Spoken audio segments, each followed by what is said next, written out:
नमस्कार. आज आपण पाहणार आहोत एक आध्यात्मिक विषय. मेल्यानंतर आत्मा सर्वात आधी काय मागतो? गरुड पुराणाचे रहस्य. तत्पूर्वी चॅनलवर नवीन असाल तर कृपया चॅनलला सबस्क्राईब करा. माहिती आवडल्यास लाईक करा आणि जय श्रीकृष्ण लिहून कमेंट करायला विसरू नका. चला तर पाहूया. जय श्री हरी. हरिओम मित्रांनो, मृत्यूनंतर तुमचे कुटुंब तुमचे अश्रू नाही तर काहीतरी वेगळेच मागत असते. आत्मा वारंवार हेच म्हणतो की मलाही भूक लागली आहे, कोणी मला एक पोळी देऊ शकेल का? मी इथेच तुझ्यासमोर उभा आहे, रडू नकोस, मी तुझा पती आहे. तुझे अश्रू मला शांततेने मरू देत नाहीत. मृत्यूनंतर आत्मा सर्वात आधी कोणाला हाक मारतो? आईला, पत्नीला की आपल्या मुलांना? हा प्रश्न ऐकायला साधा वाटतो, पण याचे उत्तर खूप खोल आहे. ज्याला हे समजले त्याचे आयुष्य कधीही पूर्वीसारखे राहणार नाही. गरुड पुराणात याचे उत्तर दिले आहे. हे उत्तर मानवाच्या मनात लपलेली भीती, मोह आणि सत्य या तिन्हींना एकत्र समोर आणते. कारण मृत्यूनंतर आत्मा ज्या स्थितीत असतो तो ना पूर्णपणे या जगाचा असतो ना परलोकाचा. या रहस्याचे उत्तर स्वतः श्रीकृष्णांनी नारद मुनींना दिले होते. चला तर मग जाणून घेऊया याचे संपूर्ण सत्य. ही कथा मृत्यूनंतरच्या आत्म्याची वेदना दर्शवते, जी आपल्या जवळच्या माणसांमध्ये असूनही दुर्लक्षित राहते. जर ही कथा तुमच्या मनाला स्पर्शून गेली, डोळे पाणावले आणि विचार करायला भाग पाडले तर कृपया याला लाईक करा आणि अशाच गरुड पुराण आणि जीवनाच्या खोल सत्यांशी संबंधित कथांसाठी आमच्या चॅनलला नक्की सबस्क्राईब करा. आता शांत मनाने ही कथा ऐका. ही केवळ मृत्यूची नाही तर आत्म्याची हाक आहे. एकेकाळी देवर्षी नारद आपली वीणा घेऊन पृथ्वी तलावर भ्रमण करीत होते. ते केवळ राजवाड्यांमध्येच नाही तर साध्या घरांमध्येही सत्याचा शोध घेत असत. शहरांच्या झगमगाटापासून दूर ते गावातील पायवाटावरून चालताना लोकांचे आयुष्य जवळून पाहत होते. अचानक त्यांची नजर एका सामान्य घरावर स्थिरावली. घर अगदी नेहमीसारखेच होते. अंगण, भिंती, छप्पर सर्व तेच, पण वातावरणात एक अनामिक वेदना होती. नारदांनी आपल्या दिव्य दृष्टीने पाहिले तर त्या घरामध्ये एक आत्मा भटकत होता. तो कधी उंबरठ्यापाशी जाई तर कधी आत येई. कधी तो त्याच जागेवर उभा राही जिथे बसून तो पूर्वी जेवण करायचा. आत्मा व्याकुळ होता, घाबरलेला आणि सर्वात जास्त एकाकी होता. घरात इतर लोकही होते. स्त्रिया विलाप करीत होत्या. पुरुष शोककुल होऊन शांत बसले होते आणि एक लहान मूल आईच्या कुशीत रडत होते. पण आत्म्याला कोणीही पाहू शकत नव्हते. त्याची उपस्थिती कोणालाही जाणवत नव्हती. हे पाहून नारदांचे हृदय द्रवले. त्यांनी विचार केला की ही कशी स्थिती आहे जिथे आपले स्वतःचे घरही अनोळखी होते आणि आपल्या माणसांमध्ये असूनही आत्मा एकाकी पडतो. नारदांनी विचार केला की ही केवळ एका घराची गोष्ट नाही तर प्रत्येक मानवाची येणारी अवस्था आहे. मृत्यूनंतर आत्मा का भटकतो? त्याला इथेच का थांबायचे असते? आणि सर्वात मोठा प्रश्न म्हणजे त्याची पहिली इच्छा काय असते? नारद त्या क्षणी वैकुंठात पोचले. तिथे श्रीकृष्ण शांतपणे बसले होते. त्यांच्या चेहऱ्यावर नेहमीचेच करुण हास्य होते, पण दृष्टीमध्ये सत्य जाणणाऱ्यांचे गांभीर्य होते. नारद श्रीकृष्णांना म्हणाले, प्रभू, आज पृथ्वीवर जे पाहिले त्याने मी व्यथित झालो आहे. मी एका आत्म्याला आपल्याच घरात भटकताना पाहिले. तो सर्व काही पाहत होता, ऐकत होता, पण कोणालाही तो दिसत नव्हता. मृत्यूनंतर आत्म्याची ही दशा का होते? त्याची पहिली इच्छा काय असते? तो कोणाला हाक मारतो? श्रीकृष्ण म्हणाले, नारद, तू विचारलेला प्रश्न साधा नाही. हा प्रश्न त्या मोहाचे द्वार उघडतो ज्यामध्ये मनुष्य आयुष्यभर बांधलेला असतो. जोपर्यंत देह असतो तोपर्यंत मानवाला वाटते की हे सर्व कायमस्वरूपी आहे, पण मृत्यूनंतर जेव्हा आत्मा देहापासून वेगळा होतो तेव्हा त्याला पहिल्यांदा आपल्या कर्माचे आणि नात्यांचे खरे मोल समजते. हे सत्य उपदेशाने नाही तर एका प्रसंगावरून समजता येईल.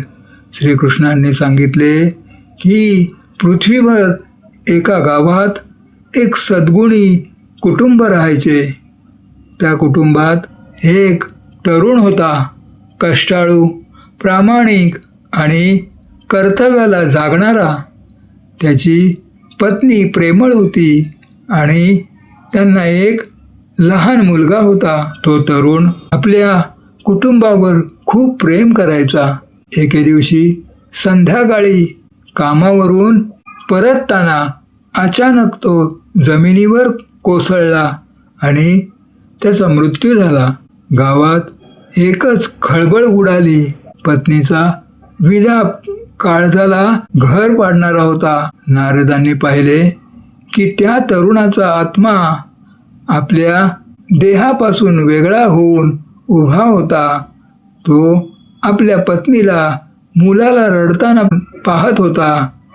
आत्मा व्याकुळ होऊन ओरडत होता, मी इथेच आहे, मी मेलो नाही आहे, माझे कोणी का ऐकत नाही.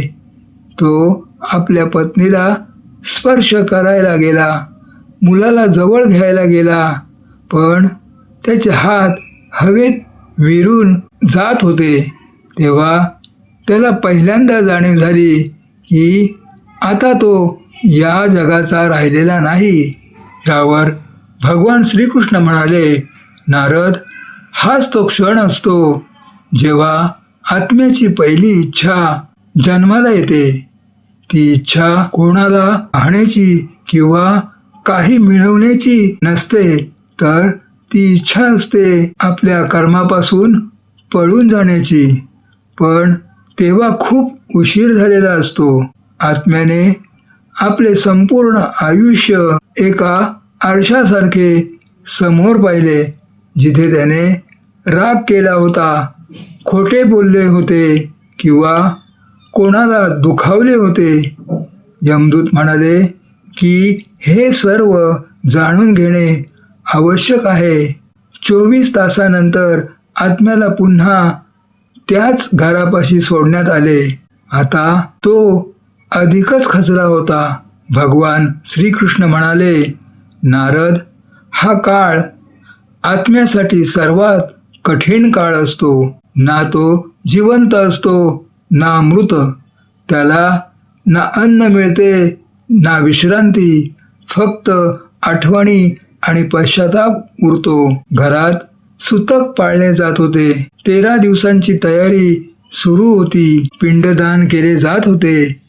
जेव्हा पहिले पिंड अग्नीजवळ ठेवले गेले तेव्हा आत्म्याला पहिल्यांदा काहीतरी शांत झाल्यासारखे वाटले. तुपाचा एक थेंब पडला आणि आत्म्याच्या अंतर्यामी शांती मिळाली. तो आश्चर्याने म्हणाला, हे काय आहे? श्रीकृष्णाने स्पष्ट केले की पिंडदान हे अन्न नाही, तर संकेत आहे की तुझे कुटुंब तुला विसरलेले नाही. मंत्रोच्चार आणि अवतीमुळे आत्म्यावरील मोहाचे ओझे हलके होऊ लागले. त्याला समजले की हा प्रवास आहे, मुक्काम नाही. श्रीकृष्ण पुढे म्हणाले, लोक समजतात की श्राद्ध म्हणजे मृताला जेवण घालणे, पण खरे तर ती पुढे जाण्यासाठी मिळालेली परवानगी आहे. पिंडदान होईपर्यंत आत्मा बांधलेला असतो. त्या तरुण आत्म्याने शेवटचे आपल्या घराकडे पाहिले. आता त्याच्या मनात पूर्वीसारखा मोह नव्हता, तर समज होती. त्याने मनातल्या मनात म्हटले, आता मी जाऊ शकतो. आणि तो त्या मार्गाने निघून गेला जो केवळ मंत्रानेच खुला होतो. श्रीकृष्णाने सांगितले की त्या तरुणाच्या मृत्यूनंतर पत्नी सतत रडत असायची. घरातील वडीलधारी मंडळी तिला समजावत असत की जे झाले ते झाले, आता रडून काय उपयोग. खूप रडल्याने आत्म्याला शांती मिळत नाही. हे ऐकून पत्नी अधिकच घाबरली. ती विचार करू लागली की माझ्या रडण्यामुळे त्याला त्रास होत असेल का? माझ्यामुळे तो भटकत असेल का? ती स्वतःचे अश्रू रोखण्याचा प्रयत्न करायची, पण आतून ती पूर्णपणे तुटली होती. एके दिवशी ती लाकडे आणण्यासाठी जंगलात गेली. वाटेत तिला एक साधू भेटले. साधूने तिला रडण्याचे कारण विचारले. तिने आपली व्यथा सांगितली आणि विचारले, महाराज, मृत्यूनंतर आत्मा आपल्या कुटुंबाकडून काय अपेक्षितो? त्याची अंतिम इच्छा काय असते? साधू शांतपणे म्हणाले, बेटी, तुझे दुःख चुकीचे नाही. ज्याने प्रेम केले आहे तो शोक करणारच, पण शोक आणि मोह यात फरक आहे. मृत्यूनंतर आत्मा सर्वात आधी हे पाहतो की ज्यांच्यासाठी तो जगला ते आता कसे जगत आहेत. जर कुटुंब केवळ रडत असेल, स्वतःचे जीवन उद्ध्वस्त करत असेल, तर आत्मा तेथेच अडकून पडतो. साधू पुढे म्हणाले, आत्म्याची अंतिम इच्छा काही मिळवण्याची नसते, तर ही असते की त्याच्या जाण्यानंतर त्याच्या कुटुंबाने पुन्हा आनंदाने जगावे. त्याला हे नको असते की त्याच्या मृत्यूमुळे कोणाच्या आयुष्याचा शेवट व्हावा. रडणे मना नाही, पण रडता रडता आपले कर्तव्य विसरणे आत्म्याला कष्ट देते. हे ऐकून पत्नीला समजले की तिचे अश्रू तिच्या पतीला बांधून ठेवत होते. तिने साधूंचे आशीर्वाद घेतले आणि घरी परतली. तिने पतीच्या चित्रासमोर दिवा लावला आणि शांत स्वरात म्हणाली, आता मी तुला अडवणार नाही, तू शांततेने जा.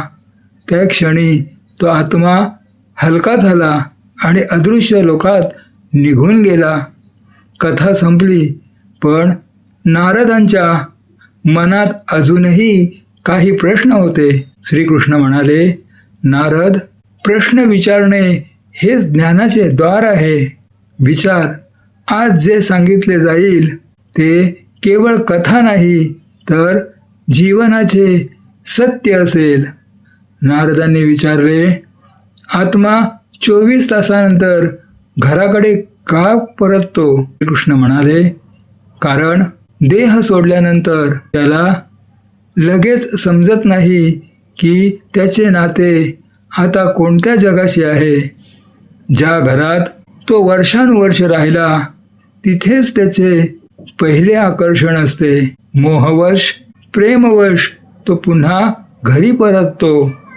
नारदांनी विचारले, जर एखादे कुटुंब श्राद्ध करू शकले नाही तर आत्मा भटकत राहतो का? श्रीकृष्ण म्हणाले, कर्तव्यापेक्षा भाव महत्वाचा आहे. जर कुटुंबाने खऱ्या मनाने निरोप दिला तर विधी स्वतःहून पूर्ण होतात. पण जर विधी केले आणि मनात भाव नसेल तर आत्मा तिथेच अडकतो. कुटुंबाने मृत्यू नाकारला आणि केवळ शोकातच प्रेम मानले तर आत्म्याला सर्वात जास्त दुःख होते. भगवान श्रीकृष्ण शेवटी म्हणाले, मृत्यू हा अंत नाही, पण जर मोह संपला नाही तर प्रवास थांबतो. म्हणून जो गेला आहे त्याला प्रेमाने निरोप द्या आणि जे जिवंत आहेत त्यांना जगू द्या. कर्माचे फळ आणि मुक्तीचा मार्ग. अखेर आत्म्याचा हा प्रवास त्याच्या पृथ्वीवरील कर्मावर अवलंबून असतो. गरुड पुराण आपल्याला हे शिकवते की मृत्यूच्या वेळी सोबत न संपत्ती येते ना नाती सोबत येतात, ती फक्त आपली पुण्यकर्मे. जो आत्मा जिवंत असताना दानधर्म, भक्ती आणि सदाचार पाळतो त्याला यमलोकाचा मार्ग सुसह्य होतो. मात्र अधर्माने वागणाऱ्या आत्म्याला वैतरणी नदीच्या भीषण कष्टांना सामोरे जावे लागते. या कथेचा सारांश हाच आहे की मृत्यू हे अटळ सत्य असले तरी जिवंतपणी आपण केलेले सत्कर्मच आपल्याला मृत्यू नंतरच्या प्रवासात आधार देतात. त्यामुळेच शेवटच्या क्षणी आत्म्याने अन्नासाठी व्याकुळ होण्यापेक्षा आयुष्यात इतरांच्या अन्नाची सोय करणे आणि ईश्वराचे स्मरण करणे हाच खऱ्या मुक्तीचा मार्ग ठरतो. तुम्हाला आमचा व्हिडिओ आवडला असेल तर आमच्या चॅनलला लाईक करा. कमेंट बॉक्समध्ये जय श्रीकृष्ण नक्की लिहा. अशाच सखोल आध्यात्मिक माहितीसाठी आपल्या चॅनलला सबस्क्राईब करा आणि बेल आयकॉन दाबायला विसरू नका. भेटूया पुढच्या व्हिडिओमध्ये. तोपर्यंत धन्यवाद. जय हिंद, जय भारत, जय महाराष्ट्र.